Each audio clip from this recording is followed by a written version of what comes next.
my name is Michelle Logan. A promise to Jehovah. About 2 months after leaving Egypt, the Israelites arrived at Mount Sinai and set up a camp. Jehovah called to Moses, who went up on the mountain, and told him, I saved the Israelites. If they obey me and keep my laws, they will become my special people. Moses went back down and told the Israelites what Jehovah had said. How did they respond? They answered, we will do everything Jehovah tells us to do. Moses went up to the mountain again. Then Jehovah said, in 3 days I will speak to you. Warn the people not to try to come up to Mount Sinai. Moses went down and told the Israelites to get ready to hear from Jehovah. 3 days later, the Israelites saw lightning and a dark cloud on the mountain. They also heard loud thunder and the sound of a horn. Then Jehovah came down on the mountain in fire. The Israelites were so afraid that they trembled. The whole mountain shook violently and was covered in smoke. The sound of a horn got louder and louder, and then God said, I am Jehovah, you must not worship any other gods. Moses went back up on the mountain, and Jehovah gave him laws for the people about how they should worship him and how they should behave. Moses wrote down the laws and then read them to the Israelites. They promised, we will do everything Jehovah tells us to do. Yes, they made a promise to God, but will they keep it? Matthew chapter 22, verse 37. You must love Jehovah your God with your whole heart and with your whole soul, with your whole mind.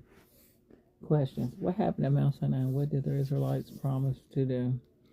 I'm going to read Nehemiah chapter 9, verse 13 and 14 as soon as it loads up. But that was very interesting. The people were scared when they heard Jehovah God's voice coming from the mountain. It's taking too long to download. Let's see. Let me try another one. Let's see. Come on. Download. Also, they had made a promise to Jehovah to make sure they don't worship any other gods. And we'll see if they followed suit, because God wants you to only worship him.